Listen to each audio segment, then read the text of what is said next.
Bonjour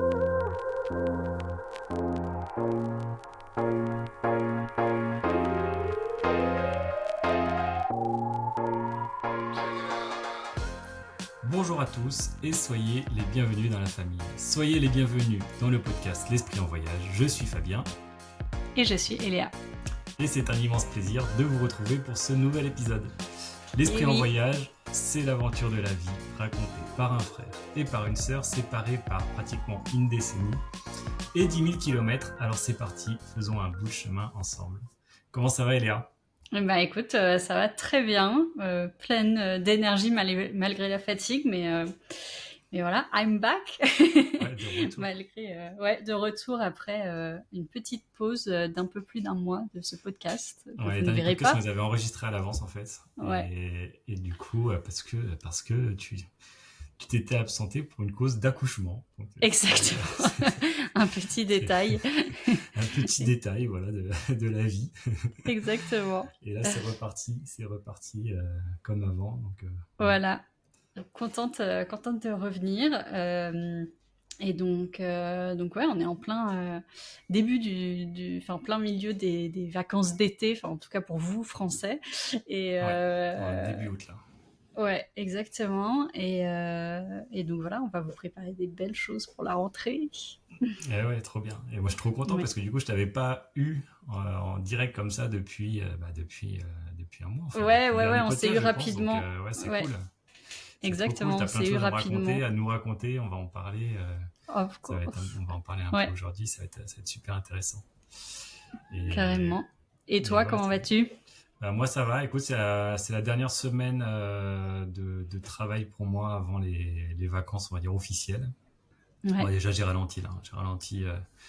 J'ai ralenti le pied là cette semaine. On est, tu vois, je suis pas dans le décor habituel. On est à la campagne, on est remonté en Bretagne. Et c'est un peu plus calme au niveau travail. Et en même temps, pour tout ce qui est immobilier, là, c'est la pleine saison. Donc, j'ai plein de sollicitations entre les voyageurs sur la partie Airbnb, sur Ouais, bien sûr. les étudiants qui sont dans les colocations. Il y a beaucoup de turnover. Là, je crois que je dois être pas loin d'avoir 6 étudiants qui sont partis déjà ou qui sont en train de partir cet été. Donc, à chaque fois, il faut gérer les remplacements, trouver des nouvelles personnes, les contrats, etc. Donc, il y a un peu de travail là-dessus. D'accord. Mais donc, c'est un peu la période chaude. Mais écoute, ça se met en place et ça avance bien. En tout cas, c'est cool. Pour l'instant un bon été. Là, les chiffres sont bons, tout ça. Donc, top. C'est plutôt cool. Trop bien. C'est plutôt cool. Et ouais, donc voilà un petit peu pour les actus, rien de plus. J'ai hâte d'être à la fin de la semaine. La semaine prochaine, après, c'est parti. C'est les vraies vacances, on va dire. On va partir. D'abord en France et puis après, on se verra en Asie. Exactement. Cool. Bientôt le grand départ. Bientôt le grand départ. Ça va être trop bien. Ça, j'ai vraiment hâte, ça. Ouais, ça va être cool. Je suis contente que vous veniez tous, même si ça va être juste un premier aperçu. Oui, ça va être rapide, mais bon, ça va être cool. Ça va être avant un plus grand voyage bientôt. Exactement. Alors pour le sujet du jour, ce qu'on voulait faire justement, c'était un peu revenir sur les événements récents, sur cette partie, on va dire les premiers jours d'une nouvelle vie, parce que finalement, que ce soit pour ceux qui ont déjà été parents, comme moi ou comme d'autres, c'est une période dont on se souvient, mais en même temps on oublie rapidement toutes ces choses-là. Ouais, totalement. Et pour ceux qui l'ont pas encore été, je vais essayer de pas vous faire peur. Je promets. Des choses à découvrir. Ouais, c'est clair. Non, c'est une période il se passe pas forcément grand chose et en même temps il y a beaucoup de choses à faire. Donc non, c'est sûr, mais oui, je pense que, ce dont on parlait en préparant cet épisode, c'est que l'accouchement et la grossesse, c'est lié à plein d'autres sujets, d'autres points qui peuvent être un peu plus généralistes et qui sont pas que liés justement à l'accouchement et à la grossesse, bien sûr dans le couple, dans la famille, mais en général aussi. Donc voilà, et c'est sûr que moi c'est une grosse actu du moment. Ça c'est chaude quand même, hein, les premières semaines. Enfin moi, j'ai quand même le souvenir que, dès le début, c'est quand même super chaud parce que tout simplement, à part les périodes de sommeil où il faut essayer de se caler dessus pour dormir, mais sinon, le reste du temps, Ouais. le bébé, il était très très dépendant, quoi. Après, Ouais, tous les bah bébés oui. sont pas égaux, hein, ça c'est sûr, mais Non, c'est sûr, c'est sûr, c'est sûr. Non, non, c'est clair. Mais c'est vrai que comme tu disais, on oublie vite. Enfin, nous, on a 3 ans de différence entre les deux et effectivement, déjà, les bébés sont pas pareils. Toi, tu vois les t'es pas la différences même déjà là, au personne. bout d'un mois? Euh, Bah, en fait, enfin, oui, oui, enfin, l'expérience est complètement différente dans tous les cas. Alors, une partie enfin, ce que je dis, une partie parce que t'as oublié, une partie parce que toi, t'es pas pareil.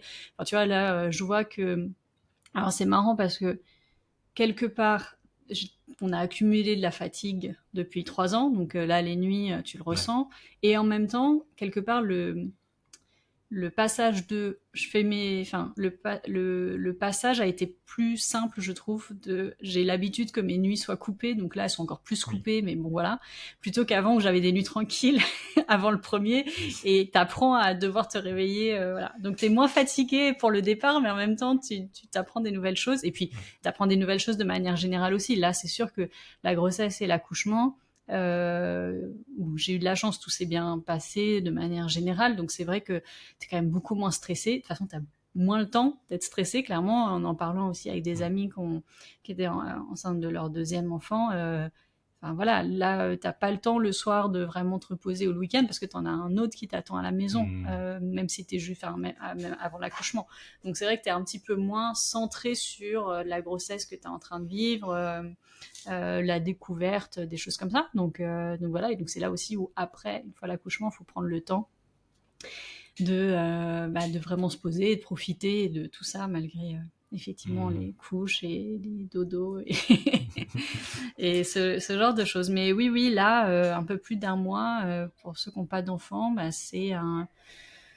c'est à peu près manger toutes les 2 heures. Et dans ces 2 heures-là, ensuite, on mange, et ensuite on est un peu éveillé, on change la couche, et puis on se rendort. Et deux heures C'est ça. après, et après on C'est parti. recommence, en fait, et c'est C'est tout. reparti. Donc c'est un cycle. Donc voilà. Donc là c'est vrai où moi j'ai la chance d'avoir de l'aide à la maison, une partie de la journée, donc ça aide beaucoup. Mais et puis le grand qui est à l'école, donc ça Ouais. aide aussi beaucoup. Mais C'est vrai que ouais, moi j'ai ce souvenir là aussi de parce que par exemple moi j'ai deux filles, passer de la première à la deuxième, bon, quand t'as la deuxième effectivement il y a plein de choses que tu sais déjà faire, on va dire, et où t'as l'habitude quand même, donc c'est vrai que ça c'est plus simple à gérer. t'as moins peur, enfin t'es pas stressé, tu sais ce que c'est, Ouais, quoi. alors moi j'ai pas souvenir d'avoir vraiment ce côté stress, mais c'est plutôt le fait qu'il y a des mécaniques de fonctionnement qui Oui, sont rodées, quoi, on va dire, quoi. ouais, Donc ouais, tu tâtonnes moins certaines choses pour se oui, faciliter la vie, et hop, ça va un peu plus vite là-dessus. Mais par contre, mine de rien, même si le premier est plus grand, t'en as quand même deux à gérer, quoi. Donc ça te rattrape un ouais, peu. ouais. Après, moi je sais qu'un des grands changements que j'avais eu, c'est tu vois, la première, il y avait vraiment cet aspect de renoncer un moment à la vie que tu avais avant, dans le Mm, sens où, voilà, maintenant, en fait, ouais, le bébé passe au premier plan, oui, quoi qu'il en soit, que tu le veuilles ou pas, voilà, il dépend de toi, donc en fait, ouais, quand il pleure, et voilà, donc ton organisation d'avant et mm, le fait de renoncer à tout ça, les privés, même des moments, plein de moments, etc. Ça, moi, je sais que ça a été pas facile, tu vois. ouais, ouais, ouais. Et pour la deuxième, du coup, je pense que c'est plus ancré, c'était beaucoup plus simple à être dans cette Oui, prolongation-là. Donc, tu vois, il y a des choses qui se mettent en place, même mentalement, je pense, pour toi, ouais, qui sont ouais, beaucoup plus simples quand le deuxième arrive, quoi. ouais, Mais bon, ouais, ouais, après, non, c'est vrai. faut quand même retourner au charbon, quoi. Ouais, ouais, non, c'est clair, c'est clair. Non, mais c'est un bon point que tu dis, parce que, bah, comme on dit, quand t'as ton premier enfant, tu deviens parent, donc c'est aussi un nouveau rôle et une nouvelle identité que tu prends. Et des fois, c'est difficile d'accepter tous les différents rôles que t'as, de parents, d'époux, enfin, de conjoints, enfin voilà, de toujours enfant de tes parents, enfin de toujours ça. Donc Mm. ça fait une identité de plus. Et c'est vrai que je te rejoins, moi ça avait été vraiment un point où, euh, on dit que ta vie elle change quand t'as un enfant et bon c'est un concept que tu acceptes et c'est vrai que le comprendre vraiment parce que s'il a faim en fait t'attends pas 5 minutes il a faim donc tu vas pas voilà ou alors si toi t'es épuisé que t'as juste envie d'aller dormir mais que lui ne dort pas tu ne dors pas c'est tout donc c'est vrai que c'est des choses où en fait quand t'es face à ça dans la réalité c'est une autre compréhension mais donc oui, après, tu as ton identité que tu recrées. Et c'est vrai que quand tu as le deuxième, cette identité, elle est déjà là. Donc tu as un peu plus d'assurance aussi sur comment tu gères ton enfant. Après, tu vois, j'ai eu cette discussion avec d'autres amis, justement, pendant la grossesse, où on a trouvé que cette grossesse-là était un peu plus difficile dans ce sens-là, où comme t'as ton quotidien qui continue, hein, de toute façon, que tu sois enceinte ou pas. Donc, et là, en plus, t'as quelqu'un qui dépend de toi au quotidien encore. Et donc, c'est difficile aussi à vivre parce que t'as l'impression de pas profiter de la grossesse, t'as d'autres choses en tête. T'es dans la routine. Enfin, moi, je sais j'en avais parlé, mais il y a vraiment un moment où j'ai dû me dire, bon, allez, là, en fait, il faut que tu prennes conscience que t'es enceinte, quoi. Et c'est vrai que du coup, t'as ce côté-là aussi où il faut que tu arrives à faire la place pour ce nouvel être que tu es en train de faire grandir et que tu vas accompagner dans la famille. Et donc, c'est aussi là les challenges en ce moment de garder la place du premier, et toute l'attention qu'il demande parce qu'il y a il y a quelqu'un d'autre qui est là, mais lui il a toujours ses besoins et en même temps faire assez de place pour le deuxième, alors qu'il en prend beaucoup déjà parce que de toute façon il a des besoins comme tu dis, de toute façon il est très dépendant, mais voilà, arriver à jauger ça. Donc après ça dépend des enfants. Nous on a la chance aussi d'avoir un grand qui adore les bébés et qui du coup ça se passe plutôt bien, donc ça c'est cool. Mais voilà, tu crées une famille, c'est comme une petite entreprise, quoi. Donc tu gères tout le monde, quoi. Et alors tu vois, ça me fait penser en fait, il y a un concept derrière qu'on peut dégager qui est assez intéressant en fait, c'est de se dire, finalement, c'est de se dire comment tu gères les compromis de la vie, tu vois. C'est-à-dire que finalement, alors surtout dans ces périodes-là, hein, où on va dire jeunes parents, où en plus tu dois mettre ta carrière en parallèle, etc., qui est une des pires périodes, je pense, de la vie en termes de gestion de temps et de temps disponible. C'est comment tu fais tes compromis, et donc c'est là où tu dois renoncer à certaines choses et c'est pas évident. Mais choisir, c'est aussi renoncer. Et ça, c'est à un moment, t'es obligé de le faire. Oui, renoncer, c'est aussi un choix, ouais. Exactement. Et du coup, c'est de se dire, ta journée, elle fait que 24 heures, mine de rien. Et il y a c'est trop facile, si tu veux, de dire, ok, j'ai 24 heures, et donc j'ai pas le temps pour rien faire et tout ça. Mais en fait, tu peux pas tout mettre sur le même plan. C'est-à-dire qu'il y a des choses qui sont essentielles. On va dire, le sommeil, au moins, il faut que tu dormes quoi qu'il en soit. De se nourrir. Alors, on peut manger plus ou moins vite, mais il y a un moment ou un autre, il faut quand même se nourrir, etc. Plus ou moins et il y a chaud, certainement d'autres choses qu'on peut mettre dedans. Moi, je pense que même si c'est pas forcément tous les jours, le sport, c'est quelque chose pour moi qui faut au moins, on va dire, sur une échelle, au niveau de la semaine, il faut au moins un moment en mettre à plusieurs endroits. Mais après, tu vois, c'est là où tu vas commencer à faire des compromis entre justement des obligations que tu peux avoir par rapport à un nouveau-né ou des enfants, etc. Avec tes amis, avec ton mari, avec ton travail, etc. quoi. Et en fait, c'est là où c'est le seul endroit où tu peux jouer parfois avec des curseurs. Alors parfois tu peux pas, c'est-à-dire que si ton travail, c'est n'importe quoi, c'est 35 heures et que tu pointes, etc., c'est 35 heures, t'as pas de latitude là-dessus. Encore que peut-être qu'il y a certaines choses qui peuvent être revues par rapport à ça.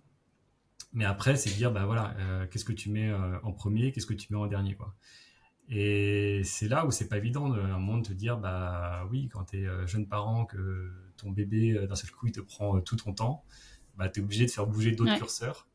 Alors, est-ce que tu mets le curseur ami à 0 et puis tu gardes du temps avec ton mari ou pour faire, je sais pas, faire de la peinture, si tu dois faire de la peinture, enfin bref. Voilà, ou est-ce que tu agis différemment? Et c'est là et là, je trouve que c'est le moment le plus difficile, tu vois, que tu dois faire vraiment de l'arbitrage, où t'es déjà en souffrance de manque de temps et d'arbitrer ça. C'est vraiment, je trouve, le plus difficile. Après, ce qui est peut-être aider, c'est effectivement en tout cas d'en prendre conscience et puis de dire tu mets des moments de différentes choses pour au moins pas passer à côté, quoi, pas oublier, quoi. Ouais. Non, Pour donner un exemple clair. très concret, nous, ce qu'on a fait à un moment, dès que ça a pu être possible, c'est par exemple de se mettre des rendez-vous. Par exemple, le jeudi soir, on se mettait un restaurant, on y allait en Ouais. couple. Et Ouais. voilà, un jeudi sur deux, en fait, un jeudi sur deux, on y allait. Ouais. Et comme ça, au moins, il y a un rendez-vous fixe dans la semaine. Après, il y a d'autres rendez-vous qui peuvent arriver, mais au moins déjà, il y a un Mm. rendez-vous Oui. fixe, un moment pour nous, qui est organisé. Et voilà, t'oublies Ouais. Ouais. pas ce rendez-vous-là, quoi. Ouais, c'est clair. En fait, c'est ça, je pense que enfin, je suis d'accord avec ce que tu dis. Et sur ce dernier point, c'est aussi une chose, quand tu disais c'est difficile de passer de ton ancienne vie à la nouvelle, en fait, c'est ça, c'est que tu n'as plus cette spontanéité aussi. Ouais. Donc en fait, il faut que tout soit un peu préparé, ou en tout cas au début. Alors après, enfin moi j'ai des amis à Shanghai qui n'ont pas changé énormément leur vie. Enfin, tu vois, ils continuent à sortir, ils prennent le bébé. Enfin, tu vois, après, tu sais toi qui gères aussi. Mais c'est ça, souvent, en fait, il faut plus que tu prévois. Donc oui, ça paraît paraître bizarre, mais oui, tu te mets des dates, tu Mm. vois, des déjeuners, tu prévois avec tes amis, avec ton partenaire, des moments pour effectivement enfin, aller au sport. Et, euh, et en fait, quelque part, c'est pour moi, enfin, tu vois, tous les épisodes, on a parlé en termes d'objectifs, de productivité, de effectivement faire des choix, etc. Mm. Je pense que les premiers mois quand tu as un enfant, c'est un peu tout ça condensé sur une période assez courte et qui Mm. change tout le temps. Donc en fait, tu es un petit peu confronté à tous ces principes-là au quotidien, dans un quotidien qui va quand même évoluer assez rapidement au rythme du bébé euh, ou de ton enfant. Et donc c'est vrai que, enfin j'en avais déjà parlé un petit peu, je crois, mais c'est vrai que c'est là où je me suis rendu compte de la pression aussi de la société, tu vois, que tu as, et un petit peu tous ces concepts que tu as en tête où tu te dis oui, effectivement, faut aussi, tiens là j'ai du temps, je pourrais faire du sport, je pourrais, tu vois, lire des livres, je pourrais, tu vois, travailler sur ça professionnellement, je pourrais peut-être appeler À plus quel mes moment amis, tu veux dire? etc. Là, pour les premières semaines, tu veux dire? Ou avant, pour la grossesse? Ouais, bah, peut-être, tu vois, moi j'ai ressenti ça juste avant l'accouchement quand j'étais en arrêt maternité, et puis Mm. là aussi, tu vois, maintenant aussi. Et je sais que Ouais. pour ma première, pour mon premier enfant, j'avais beaucoup ce truc de, tu vois, j'étais en train de l'endormir, je me dis, ok, s'il dort 30 minutes, 1 heure, s'il dort 1 heure, je pourrais faire ça, s'il dort 1 heure et demie, je pourrais faire Mm. ça. Et tu sais, t'es en train de calculer, en train de dire, est-ce que je vais aller manger, est-ce que je vais prendre une douche, est-ce que j'ai envie Ouais, c'est juste d'aller ça. sur Instagram et de me vider la tête, est-ce que, voilà. Mm. J'ai un petit peu moins ça pour celui-là. Et en fait, j'essaye vraiment de prendre le plus de recul parce que t'as forcément cette culpabilité aussi bizarre de dire je fais rien de ma journée, alors qu'en fait non, tu ne fais pas du tout rien de ta Eh journée, oui. mais c'est vrai que bah, tu répètes la même chose, ça te paraît pas super productif, des fois t'en as marre clairement, et simplement te dire en fait euh, tout va passer. Et je pense que tu vois, c'est un truc que tu peux après prendre sur ta vie, c'est que il y a certains objectifs ou certaines choses là tout de suite, t'aimerais les faire, tu vois, on en a déjà parlé, tu vois, t'aimerais te lever à 5 heures du mat, aller faire 1 heure tu vois, de sport, ensuite Mm. faire 30 minutes de méditation, ensuite. C'est juste pas possible dans les priorités et les choses que tu as à faire maintenant. Ça veut pas Mm. dire que ce sera tout le temps comme ça. Donc, qu'est-ce que là tu peux mettre en place qui est réaliste? Et après, moi, je le reprends aussi beaucoup sur une question d'énergie. Tu vois, là, dernièrement, j'ai eu envie de recommencer à faire du sport déjà. Mm. Euh, Ce qui n'était pas du tout le cas pour mon premier enfant. J'ai mis 1 an avant de recommencer à faire du sport. Et là, D'accord. tu vois, j'ai envie de bouger, j'en ai marre. En fait, il fait super chaud dehors, ou alors il pleut, donc c'est vrai que je sors pas beaucoup aussi, donc voilà. Mais pour l'instant, tu vois, je prends chaque jour et je vois, et s'il y a des... Enfin, j'ai pas encore commencé, hein. C'est juste cette semaine. Mais tu vois, par exemple, là, aujourd'hui, je voulais le faire. Et en fait, bon, j'ai eu d'autres choses à faire, donc j'ai pas eu le temps. Je veux dire, en dehors de s'occuper d'un bébé, hein. Mais en plus, au moment où j'aurais pu, j'étais genre, j'ai pas l'énergie. En fait, ça sert à rien, Mm. c'est pas grave, on verra demain. Et demain, on va réessayer. Et en fait, c'est ok. Et du coup, moi, je le réfère beaucoup à l'énergie aussi que t'as. Parce que du temps, comme tu dis, t'en as toujours. Mais de l'attention et de l'énergie, tu l'as pas forcément. Donc après, c'est ça aussi qu'il faut aller chercher et aussi être sympa avec soi-même et des fois se dire, ok, c'est pas grave, ça prendra le temps qu'il faut. Surtout, par exemple, sur le sport, je vais insister là-dessus parce que sur les réseaux sociaux, tu vois que des femmes qui accouchent et qui 2 semaines après reprennent une taille que moi perso j'ai jamais eu avant même l'accouchement. Donc c'est aussi, tu vois, tout ce qu'on me dit, c'est aussi une question au niveau du mental. Où en fait pour moi le plus important c'est ta santé mentale. C'est mets en place les choses qui te font du bien en tant que nouveau parent et enfin peu importe que ce soit toi qui as accouché ou pas. En tant que nouveau parent, regarde les choses que tu as envie de faire, autorise-toi à prendre du temps pour les faire. Donc ça peut être aller faire du sport, aller voir tes copines, aller voir tes copains, enfin faire ce que tu veux. Prendre du temps en couple, des choses comme ça. Autorise-toi à le faire. Et après, si c'est pas tout de suite, si c'est dans 1 mois, si c'est dans 6 mois, c'est pas grave. En fait, avoir un enfant, ça devient un peu banal. Quelque part, tu vois, des femmes tous les jours qui accouchent, qui sont enceintes, des choses comme ça. Mais, alors, peut-être ça va paraître, amoindri parce que je suis une femme et que j'ai accouché. C'est un truc de malade, ce qui se passe. Enfin, c'est pas un truc, c'est pas un détail, quoi, du quotidien. C'est, ton corps, il est transformé. T'as autant d'hormones que pendant toute ton adolescence en 9 mois. Donc c'est ça aussi, c'est qu'en fait, t'as des changements. Par exemple, les changements hormonaux, faut comprendre que il y a des choses, tu comprends pas pourquoi ça se passe. Que ce soit toi qui le vis ou toi qui le témoigne, enfin je sais pas, peut-être que tu pourras nous en parler aussi, comment c'est justement d'être la personne qui accompagne une personne qui est enceinte et qui accouche, mais c'est vrai que c'est des changements où sur le coup tu vas pas forcément t'en rendre compte, tu peux t'en rendre compte après, mais c'est un truc de malade et l'expérience en soi de l'accouchement c'est pas du tout un truc négligeable aussi, quoi, que ce soit un accouchement par voie basse ou une césarienne qui encore une fois est quand même une chirurgie majeure, et qu'on te laisse partir 3 jours après avec un petit être qui dépend de toi. Donc c'est quand même des choses assez incroyables qui se passent et des fois il faut le remettre aussi en perspective et se dire c'est bon quoi, on va se laisser un peu tranquille et puis on verra plus tard comment on se sent psychologiquement, physiquement. On a le droit de souffler quelques mois avant d'essayer de reprendre une vie normale, quoi. Ouais, bien sûr. Après, tu sais, c'est le concept dont j'ai déjà parlé, d'avoir un équilibre, tu vois, comme si tu étais sur un tabouret, tu vois. Et en fait, c'est toujours pareil, tu es toujours un peu en train de jongler sur l'équilibre que tu peux avoir sur différents piliers de la vie. Mais là, alors oui, il y a les réseaux sociaux, etc. Et c'est pareil, on en a parlé, on sait que il y a des choses bien, mais il y en a beaucoup aussi où il faut faire attention, notamment par rapport à son image de soi-même et les comparaisons qu'on peut faire. Mais d'avoir un déséquilibre sur plein de choses quand on vient d'accoucher depuis 1 mois. Mais alors, on parle de ça parce que là, c'est l'actualité, mais ça peut aussi, on va dire pour ceux qui nous écoutent, être sur d'autres situations, quand quelqu'un, par exemple, change de travail ou quand quelqu'un, je sais pas, a un événement familial, quelque chose comme ça. Bah là, c'est des moments de vie où on gère au mieux qu'on peut, on va dire, mais on n'est pas là pour faire les choses tout parfaitement parce que justement, comme tu dis, sinon ça va nous bouffer toute notre énergie ou on n'a pas l'énergie pour, et voilà. Ce qui est important, si tu prends l'exemple du sport, comme tu disais, c'est que le sport, c'est connu que ça aide tout au long de la vie et c'est prouvé parce que derrière on vit en bonne santé, on vit plus longtemps et on vit mieux plus longtemps, donc c'est hyper important.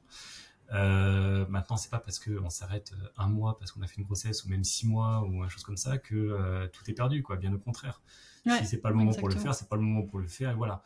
Par contre, le reste du temps, tout au long de la vie, il faut trouver une solution pour le faire et pas se dire là ça fait 10 ans que j'ai pas fait de sport et j'ai rien mis en place et c'est pas normal, quoi. Là c'est qu'il y a un problème. Donc c'est ça le message, quoi. Par contre que là au bout d'un mois si t'as pas repris, voilà, c'est pas un problème, quoi. Non, et puis, je pense que c'est un bon point dans tous les cas aussi de se dire que, en fait, faut pas que ça mène quelque chose de négatif. Tu vois, on en avait parlé aussi dans les épisodes de culpabilité ou tu vois de stress ou de choses comme ça. Mais tu vois, l'épisode qu'on a fait où effectivement ce petit tabouret, c'est bien aussi de l'avoir en tête et de se dire ok, je sais que si ça, c'est 3 points qui font que on se sent mieux. Ouais. Donc, Qui t'amène ton à quel... équilibre. Ouais, voilà. Donc, à quelle échelle, en fait, je peux l'appliquer maintenant, tu vois? C'est-à-dire, recommencer à manger des choses un petit peu plus saines, tout en gardant des choses qui me font plaisir à côté parce que t'es fatigué ou parce que, voilà, vas-y, fais-toi kiffer, t'allaites ou même juste tu t'occupes d'un bébé, t'as le droit aussi d'avoir, tu vois? Mais donc, au lieu de te dire, vas-y, on lâche tout, comment tu remets des choses un petit peu en place petit à petit. C'est pareil, le sport, fais pas de sport, mais va marcher. On en a déjà parlé, marcher, c'est super bien. Donc, essaye de sortir un peu, aller te promener. Moi, c'est ce que j'essaye de faire. Déjà, je me dis, déjà, voilà, je vais essayer d'aller marcher un peu plus, bouger un peu plus, c'est déjà ça. Donc, voilà, c'est avoir ça en tête de manière positive en se disant, clairement, je vais pas refaire ce que là, j'ai fait juste avant l'accouchement, mais qu'est-ce qui pourrait me faire du bien? En fait, comment je peux retourner dans ce cercle un petit peu vertueux en mettant à mon échelle là, avec l'énergie que j'ai, avec les disponibilités que j'ai, avec la réalité que j'ai de mon quotidien, des choses, et surtout, comment des gens peuvent m'aider à mettre ça aussi en place, quoi. Ouais, carrément, ouais. Non, mais c'est clair. Et ce qui est bien là-dedans, c'est justement d'avoir bien identifié ces piliers-là pour Ouais, justement quand tu te sens pas bien, les jours où tu te sens pas bien, ou les jours où tu te sens un petit peu tu vois, morose, en décalage, etc. De se dire, est-ce que finalement je respecte bien ces piliers-là ou est-ce que j'ai un déséquilibre? Alors, tu peux avoir un déséquilibre ponctuel pendant quelques jours, etc. parce qu'il y a une situation comme la tienne, par exemple. Mais tu peux pas avoir ce déséquilibre pendant longtemps, sinon c'est là où ça fonctionne pas, quoi. Et donc ça c'est important. ouais. Et je voulais revenir sur ton histoire de bombe hormonale là, parce que ça en fait, tu sais, moi à la base j'ai fait des études de biologie moléculaire, donc Oui, c'est un oui, sujet qui m'intéresse et que j'ai pas mal oui. étudié, etc., quoi. Et je me souviens que ça c'est un truc qui m'avait vraiment marqué ou stupéfait, c'est effectivement que notamment pendant la grossesse, t'as des traits, alors je pense qu'on peut ça être très personnalité, mais des traits physiologiques qui changent, notamment tout ce qui est attrait au goût, par exemple, tu vois. Ah oui, Ça, je ouais, trouve ça incroyable, le fait que, ouais, je sais pas, un jour tu t'aimes pas les brocolis et puis t'es enceinte, ça change les curseurs et là d'un seul coup t'adores ouais. les brocolis, C'est quoi. vrai. Et moi je chambrais ma femme et je lui disais, mais en fait tu n'es qu'une soupe biochimique. Ta personnalité n'est qu'une soupe biochimique et juste si on change un peu les curseurs, tu deviens quelqu'un d'autre, quoi. Bah ouais, comme nous tous en vrai, hein. Ouais, ouais, Et en non, mais fait, c'est c'est clair. incroyable de te dire, bah oui, Ouais, finalement, ce que t'es, c'est aussi un équilibre de ce que t'es intérieurement. Et si tu changes alors, c'est peut-être beaucoup, hein, pour le coup, mais ouais, tu changes les curseurs, tu changes un peu l'expression de certaines protéines, etc. ouais, Du jour au lendemain, t'aimes pas les brocolis, tu les aimes, etc. Et puis tu te dis que ça peut t'influencer aussi sur plein, plein, plein d'autres facteurs. Et ça, c'est fascinant, ouais. C'est là que tu vois ouais. effectivement qu'il y a un changement profond qui se fait, enfin, pas forcément un changement définitif, mais en tout cas des modifications profondes qui se font pendant la grossesse, et c'est Ouais, incroyable. C'est vraiment ouais, incroyable. ouais, non, c'est Franchement, ça clair. change plein de choses. Ouais, ouais, c'est clair. Et surtout que, enfin, c'est très différent d'une femme à l'autre aussi. Moi, j'ai pas eu de goût comme ça où, enfin, tu vois, il y en a qui veulent manger la même chose pendant très longtemps. Enfin, tu vois, des obsessions un peu alimentaires et tout. Mais par contre, mes goûts ont changé beaucoup après. Par exemple, je trouve tout super salé maintenant, tu vois. Ah, d'accord. Euh, je suis vachement plus sensible, voilà, au salé, au sucre. Ok. Après, Et c'est puis peut-être lié après, à la période aussi de l'allaitement ou tu sais, en fonction des je besoins sais du pas. bébé, etc. Ça peut t'influencer. J'avais vu des Ouais, études ouais, là-dessus. ouais. Mais oui, ça c'est fascinant aussi. Mais non, non, parce que ça a duré en fait depuis mon premier accouchement, c'est comme ça. Donc Ah, ok. oui, ça te D'accord. change aussi des fois des trucs dans ton corps. J'avais des sensibilités alimentaires que j'ai pas du tout eu pendant ma première grossesse. Je pouvais manger tout alors que d'habitude non. Enfin, tu vois, t'as plein de trucs comme ça. Et mais oui, oui, après, tu vois, j'avais lu, alors il faudrait que je retrouve parce que je l'avais lu dans un article et on faudrait chercher un petit peu plus vraiment s'ils ont fait des recherches là-dessus. Mais quand on allaite, ton lait change en fait selon ce que tu manges, mais aussi selon les besoins de ton bébé. Ouais. Ce qui est quand même incroyable. Ouais. Et donc c'est là où effectivement ça va lui apporter, par exemple, s'il est un peu malade, des choses comme ça. Et donc j'avais lu qu'en fait ça venait surtout de quand tu embrasses ton bébé en fait, il y a des petits microbes partout sur la peau. Et donc, en fait, quand tu l'embrasses, apparemment, du coup, tu prends un petit peu ces informations-là sur la peau de ton bébé. Et donc, c'est ce qui aide, en fait, à faire... Alors, mais il faudrait... Enfin, voilà, je vous sors ça parce que je l'ai lu dans un article il n'y a pas longtemps, mais c'est vrai que j'ai pas eu le temps de chercher plus s'il y avait vraiment des grosses recherches là-dedans. Mais si ça vient comme ça, je trouve ça fou de juste comment fonctionne le corps humain. Voilà. Je laisse ça ici. Et pour revenir Alors, donc toi, tu as fait les 2 accouchements en Chine. Ouais. Est-ce que tu penses qu'il y a une différence par rapport à la France dans la façon de faire, ou globalement, on va dire médicalement, c'est assez standardisé d'un point de vue international? Non, ouais. Et notamment, je me disais par rapport... Alors, donc toi, tu parles anglais, mais tu parles pas chinois, si je me trompe pas. Ouais. Et du coup, comment c'est passé par rapport à ça? Parce que tu vois, c'est quand même un moment, on va dire, qui peut être un moment de tension extrême, où on te demande de faire des choses bien précises, etc. Est-ce que c'était une appréhension pour toi, ou est-ce que, tu vois, tu te dis... Arrêtez de me parler en chinois, je ne comprends rien. Non, c'est vrai, c'est des bonnes questions.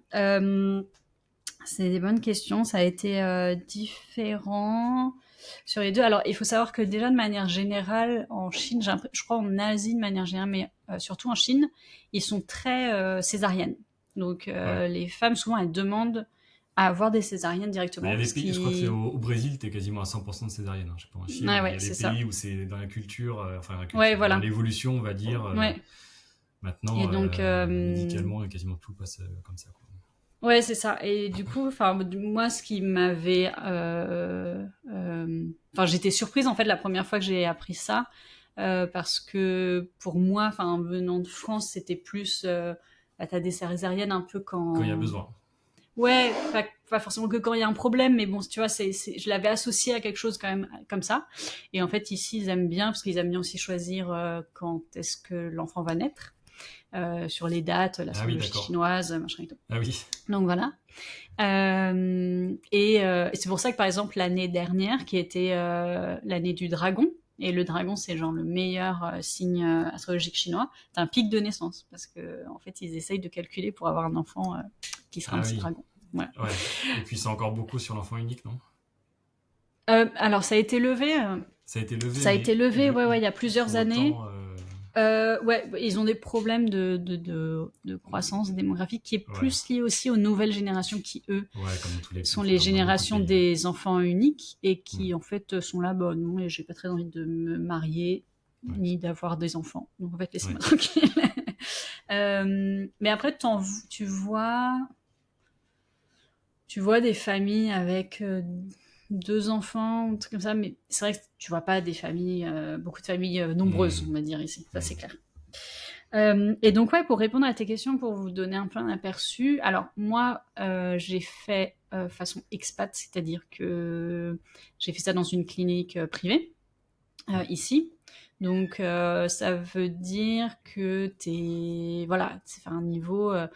T'as un service qui est très bon. Tu vois, il faut imaginer la salle où t'accouches, ça ressemble à une salle d'hôtel. Honnêtement, la première fois c'était ça. Là, on était dans une autre clinique, celle-là, et tu vois, t'avais même la salle où t'accouchais, et à côté t'avais un petit salon et une salle avec un lit double. Tu vois, là où j'ai accouché.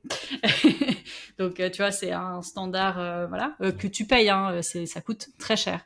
Donc, il faut que tu aies une assurance, etc. Parce que par contre, c'est pour ça qu'il y a beaucoup qui vont à l'hôpital aussi public, où là, ça coûte beaucoup moins cher. Nous, on l'a fait à l'hôpital privé parce que, effectivement, moi, je parle pas chinois et que j'avais envie d'être dans un environnement et que je pouvais pas l'être grâce à l'assurance. Mais dans un environnement avec des gens qui parlent anglais. Et donc après, moi j'ai choisi. Donc là, tout le monde parlait anglais. Là, t'avais les. Oui. Oui. Tout le personnel de soins parlait anglais, quoi. À peu près. Ouais. Après, il y en a qui ont. Ils communiquaient avec toi en anglais, quoi. Oui. À peu près tous. Tu vois, on a vu des pédiatres où ils parlaient pas forcément. Bon, après ils traduisent. C'est pas les personnes avec qui j'étais le plus en contact. Ouais.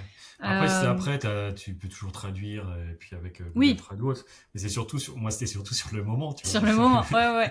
Mais ça, du coup, C'est j'ai un là peu où c'est des un peu, tu vois, anecdotes. t'as pas Ouais. attends, je sens Google Trad et, Ouais. attends, c'est la jambe gauche ou la jambe droite, hein?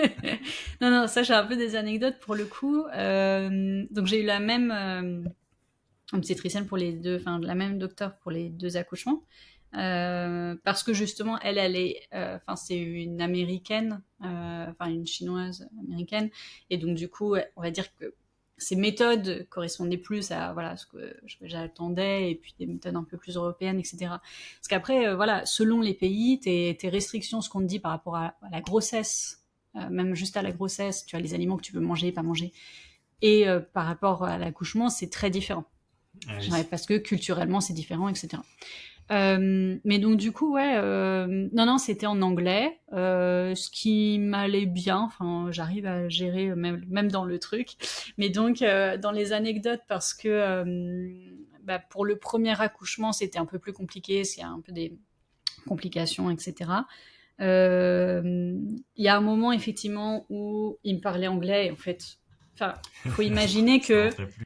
ouais, quand t'es surtout la fin, quand t'es en train de pousser, en fait, très, c'est très, je suis désolée, overwhelming, on dit, je sais plus comment tu dis en français, mais c'est, t'es en train d'essayer de te concentrer, t'as beaucoup de sensations, évidemment, physiques, mais même ton cerveau, enfin, Bien moi, à sûr. chaque fois, à ce moment-là, je peux pas réfléchir, quoi, il se passe rien.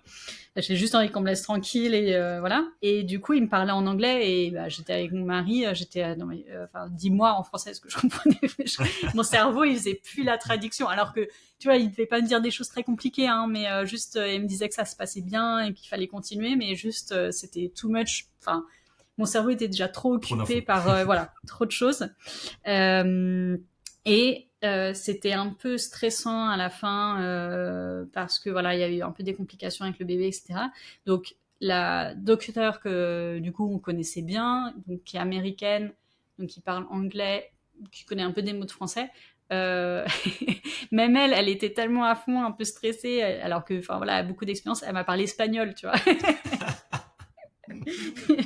Donc tu vois, c'est à la fin je suis ah non mais elle était ah non mais vous êtes français. C'est magnifique. Donc voilà, c'est un peu le bordel, mais oui C'est après génial. tu vois là dans le deuxième pour le deuxième les jours après la maternité, heureusement que ça fait longtemps que je suis en Chine et que je sais que leur niveau, enfin que elle c'était son niveau d'anglais qui était pas bien, et c'est vrai que du coup la façon dont on te donne les informations Hmm. parfois aussi c'est dur quoi, parce que c'est du y a pas de filtre. En fait, ils te disent les choses telles quelles, De la et des culture fois chinoise, tu veux t'es dire? euh, Ou là? oui, bah après je pense Ou le parce fait que que ce soit ce contexte-là? non, je pense que c'est déjà en chinois, on te dit les trucs Hmm. directement, et c'est vrai que culturellement des choses où peut-être nous en tant qu'Européens on va un petit peu mettre les formes, eux ils y Ah, vont on est des direct. latins, hein, on est des latins, on aime bien parler, enrober les choses. Voilà, exactement. Et en plus, avec un vocabulaire anglais limité, tu vois, donc il y a des choses où en Ouais. fait on te dit, et t'as un peu l'impression qu'elle est là, bah c'est, enfin voilà, un peu rude la façon dont t'annonces le truc. Donc il y a des fois où je me suis dit oui, bon, je pense qu'elle est très sympa et qu'elle doit très bien faire son métier. C'est juste voilà un peu la traduction qui est un petit Ouais, bien peu sûr. brute. Et on avait eu ça aussi avec un autre, du coup pas très sympa, mais bon, avec un autre docteur où donc c'était un spécialiste, fallait qu'il nous explique un truc un peu compliqué, etc. Et son anglais était pas très bon. Et c'est vrai que du coup on était là, bon. En fait, le fait que son anglais soit pas bon, tu te dis, t'as l'impression que la personne n'est pas très Hmm. qualifiée, enfin tu Ça vois m'a qu'elle est déjà fait pas cet bonne. Donc effet-là, ouais. voilà, Hmm. donc c'est vrai que voilà, tu jongles un peu avec ces choses-là culturelles et autres où du coup ça va parce que ça fait plusieurs années que j'étais là, mais c'est vrai qu'il y a des fois où c'est un peu. Et puis il y a des fois où, enfin, parce que, comme tu dis, dans le contexte, t'oublies ça et du coup t'as juste envie de les envoyer balader. Mais non, on a eu, enfin, honnêtement, les expériences, les équipes qu'on a eues, elles étaient super. On a eu un super accompagnement. Enfin, quand je vois certaines copines, les conditions qu'ils ont eues dans les hôpitaux en France pour accoucher, c'est vrai que moi à côté, j'ai eu des conditions super, quoi. Hmm. Ok, bah, tant mieux, hein, tant mieux. Mm. C'est vrai que c'est étonnant le fait qu'on associe la capacité à parler une langue étrangère avec un niveau de compétence. Bah oui. C'est un biais du cerveau, quoi, tu vois, parce que Mm. ça n'a rien à voir. Je veux dire, on peut être très Bah compétent ouais, dans un domaine totalement. et pas pareil.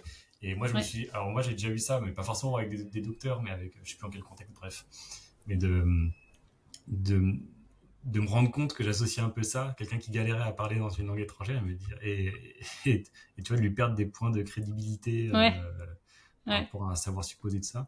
Mais du coup, je me suis aussi fait moi-même, là, il y a pas longtemps, je À parlais en voir. anglais, tout ça, ça faisait longtemps que j'ai pas parlé anglais, et du coup, je galérais un peu, et Ouais. j'avais le sentiment, en fait, de passer un peu pour un débile, alors que, bon, c'est juste que je galérais un peu, Bah oui, oui. parce que j'avais parlé espagnol pendant très longtemps, et là, je Ouais. switchais en anglais, et bref. Ouais, ouais, non, c'est sûr.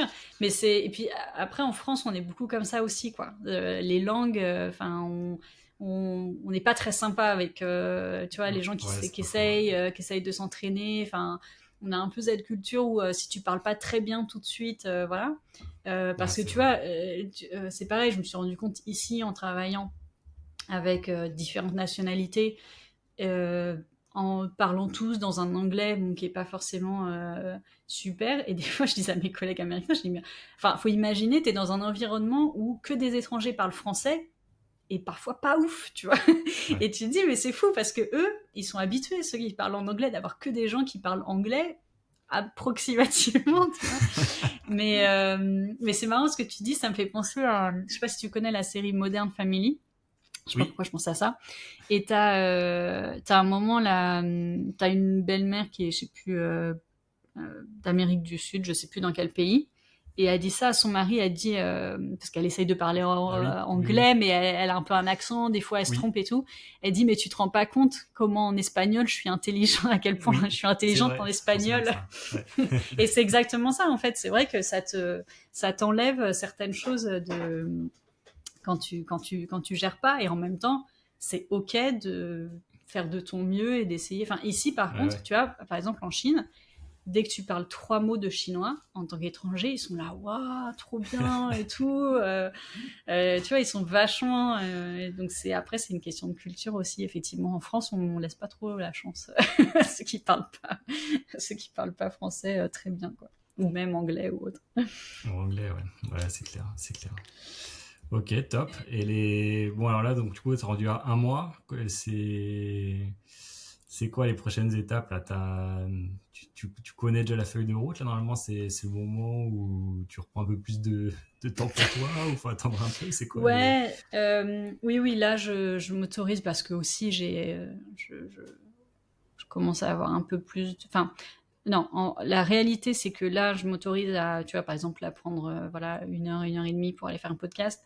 Parce que, oui, j'ai sans doute un peu plus d'énergie et aussi, j'ai dû mixer mon allaitement avec du lait en poudre. Ok.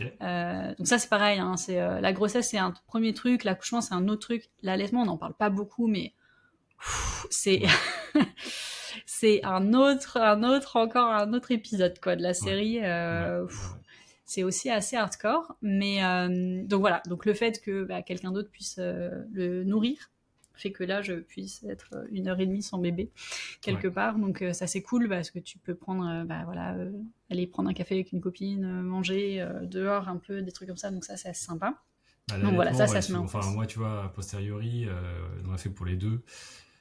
Je pense que c'est très bien pour le bébé, c'est très bien pour la relation avec la maman, mais il y a quand même un prix à payer, quoi, parce que les nuits sont plus courtes, Ouais, il y a moins de disponibilité, il y a moins de ouais, relais, voilà. Donc ouais, oui, exactement. je pense que c'est bien, mais encore une fois, comme tu disais, il faut pas non plus faut un peu comme tout, quoi, faut pas être extrémiste non plus, quoi. C'est-à-dire que Ouais, si c'est compliqué à vivre, si la vie elle est entre parenthèses, etc., et que tout est compliqué, etc., bah, à un moment, faut aussi privilégier ça et pas être extrémiste là-dessus, même si c'est bien. Voilà, ouais, ouais, faut pas carrément. essayer de tout faire parfaitement, quoi. Ouais, exactement. Et en fait, enfin voilà, c'est comme quand tu imagines comment ça va être l'accouchement et ça se passe souvent pas exactement comme tu pensais. Donc si ça se passe pas du tout, En fait, c'est difficile, hein, parce que en tant que mère, tout dépend de toi, tu vois. Enfin, t'as ce côté-là où bah, le bébé il grandit pendant 9 mois, donc tu fais attention à ce que tu manges, tu fais attention à ce que tu fais, etc. Donc, tu vois, et donc s'il y a quelque chose qui va pas, naturellement, t'as quand même beaucoup de culpabilité qui arrive. Donc l'accouchement, si ça se passe pas exactement comme tu veux, t'as une partie de toi qui est un peu déçue, quoi, forcément, encore une fois, naturellement, tu vois. Et donc, c'est beaucoup de travail aussi à faire sur soi pour, tu vois, se laisser. Je dis pas pour tout le monde, hein, mais tu vois, je sais qu'il y a certaines femmes aussi qui sentent aussi, tu vois, tout ça, de se dire, bon, bah, ça passe pas comme je pensais que ça devrait ou comme je pensais que ça irait, donc c'est difficile. Et l'allaitement, c'est pareil. Et tu vois, je disais beaucoup à mes copines, justement, en fait, le plus important, c'est ta santé mentale. C'est ta santé mentale. Ouais, Fatigue, ouais, voilà, hein, une courte. Et donc, en fait, si le fait que tu ne peux pas ou tu ne veux pas allaiter, et c'est totalement OK, euh, ou encore une fois, tu vois, de pas reprendre le sport, enfin, quoi que ce soit, euh, parce qu'en fait, ça va t'éviter de juste péter un câble et de partir en burn-out ou quoi que ce soit, fais-le. En fait, on s'en fiche. Le plus important, c'est que tu sois bien toi, comme si t'es bien, ton enfant, il sera bien, tu vois, et ton partenaire, il sera bien, et voilà. Et, exactement. et tu vois, là, je l'ai vécu avec l'allaitement, c'est-à-dire que j'avais pas pu vraiment allaiter mon premier à cause de complications, etc. Donc, je m'étais fait une raison. Là, je me suis dit, bon, le deuxième, ok, j'espère que tout va bien se passer, que ça allait naturellement. Ce n'a pas été le cas. Et c'est difficile de sentir qu'il y a quelque chose que tu te dis devrait venir naturellement, machin et tout, et qui est compliqué, et de sentir que, bah, sauf si effectivement tu prends du lait en poudre, en gros, bah, ton bébé il survit que si toi tu le nourris, tu vois. Et donc c'est vrai que le vivre c'est forcément différent, et voilà, c'est un peu plus compliqué. Mais heureusement j'avais eu ce truc de j'avais lu quelque part me dire bah, prenez toujours une boîte de lait en poudre, comme ça il n'y a pas ce stress de dire là si cette nuit Ouais, je peux pas l'allaiter il va se passer un problème.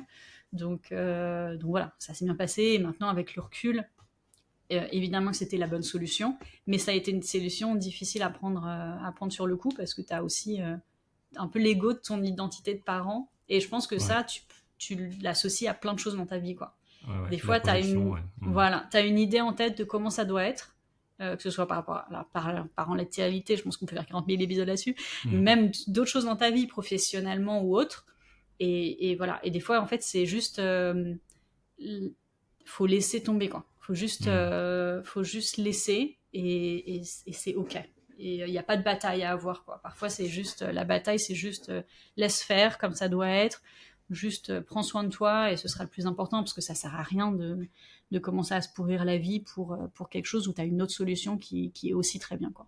Ouais, ouais. Non, c'est un bon point. Et puis, c'est les premières étapes où tu vois qu'en fait, alors toi, c'est le deuxième peut-être un peu moins, mais c'est les premières étapes où tu vois qu'en fait, tu maîtrises pas tout, du tout. Rien du tout, Et bah. qu'en fait, du tout. C'est clair. Et que oui, tu te dis oui, je vais allaiter, machin, je vais faire les choses, mais en fait, il n'y a pas que toi qui choisis déjà.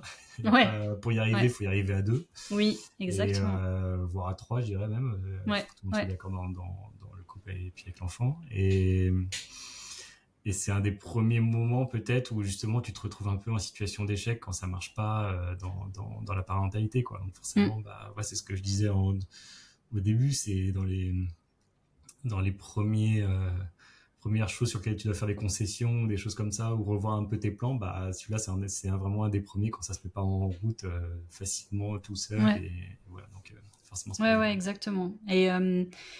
Et un autre point, c'est encore une fois, faut aller voir des gens qui s'y connaissent, en fait. Faut vraiment aller chercher de Mais ça l'aide. Non, c'est mais comme c'est partout, vrai. ouais.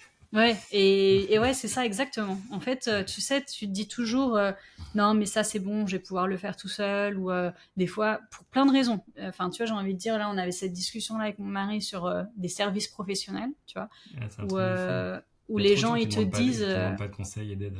mais oui, où ils disent non mais c'est bon j'ai compris, je vais le faire moi-même. Mais en fait, il y a des gens, c'est leur expertise, ils ont le temps que toi tu n'as pas d'aller approfondir le truc. Donc après, tu peux le faire toi-même. Mais des fois, c'est aussi bien de juste avoir des gens chez qui c'est le métier et d'aller le faire, tu vois, et d'aller demander cette expertise-là. Et tu vois, l'allaitement, clairement, j'ai mis un peu de temps. Après, je me suis dit, mais non, c'est débile. Faut que j'aille voir quelqu'un qui s'y connaisse et qui puisse m'aider. Et encore une fois, c'est une question d'ego, quoi. C'est se dire, non, mais moi, je suis pas experte là-dedans. Et dans ton milieu professionnel, c'est pareil. Dans ton boulot, quand on te demande de faire quelque chose, c'est OK aussi de dire, attends, vas-y, explique-moi, forme-moi. Ou alors juste, moi, si je suis pas la bonne personne, prends cette personne-là, c'est son expertise. Et en vrai, les vies, elles sont beaucoup plus simples quand les gens, ils assument ça. Et qu'après, tu gagnes du temps. Parfois, tu dépenses de l'argent. OK, fine. Mais en vrai, l'argent que tu as dépensé, tu le récupères fois 1000 si t'es bien accompagné par quelqu'un qui s'y connaît, qui va te faire gagner du temps et qui va faire que ça se passe bien et que tu vas pas le refaire 40 000. Et tu vois, je pense que toi, dans tes appartements, on parlait à un moment donné des appartements que tu refais. On avait eu cette conversation aussi, de dire oui, tu peux le faire toi-même, mais il y a certaines choses, en fait, toi, tu vas prendre du temps et ça va être mal fait, en vrai, hein, et tu vas devoir le refaire 10 fois derrière, ou sinon tu payes quelqu'un, ça va être rapide et ça va être bien fait une fois pour toutes, tu vois.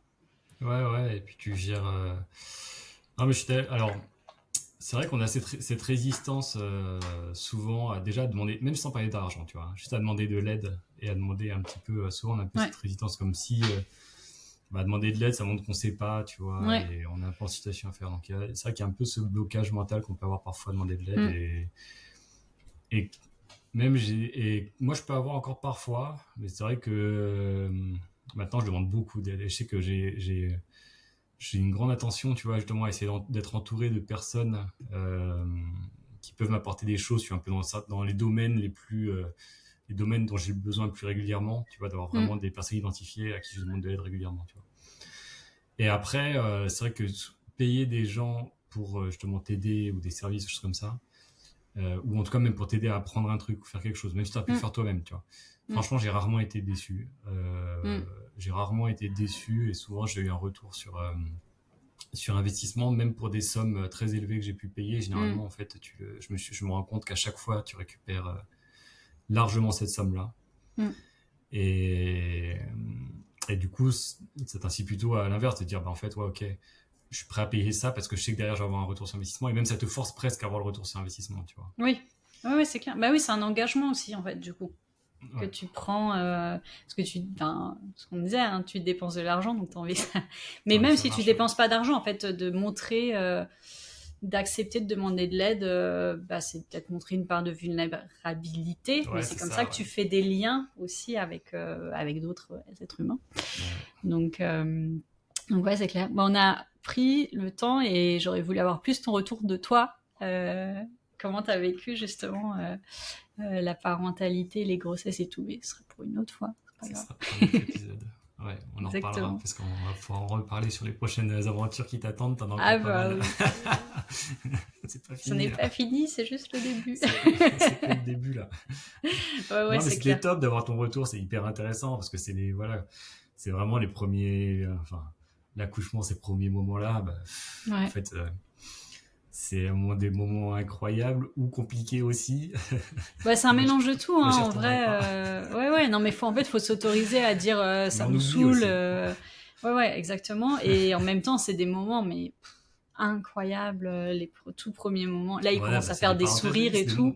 Ouais, c'est ça, c'est incroyable. C'est incroyable. Donc oui, mais c'est ça exactement. C'est aussi une parenthèse dans la vie qui est super sympa, mais ta vie a continué à côté, donc c'est un peu un bon bordel. Mais du coup, je trouve que ça résume bien un petit peu ce qu'on a dit dans les derniers épisodes, parce qu'en vrai, ta vie, t'as 1 million d'objectifs, t'as envie de mettre des choses en place, ta vie, elle continue et t'as toujours 1 million de choses bien, moins bien qui arrivent.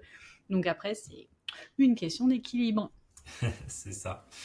Écoute, c'est une bonne conclusion, Eléa. Je pense qu'on a fait un bon tour pour cette reprise. C'était cool de pouvoir refaire un petit podcast. Moi, j'étais content carrément.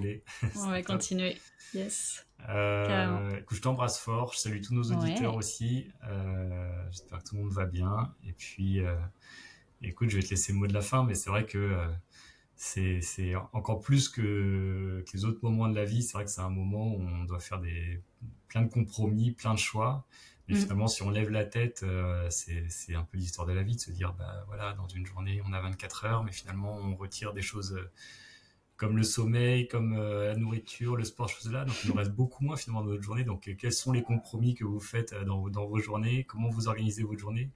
Ouais. Qu'est-ce que vous aimeriez faire finalement et que vous faites pas? Ou on Ouais. peut poser la question. Il y a une question qui est intéressante aussi, c'est de se dire, si j'étais millionnaire, qu'est-ce que je ferais?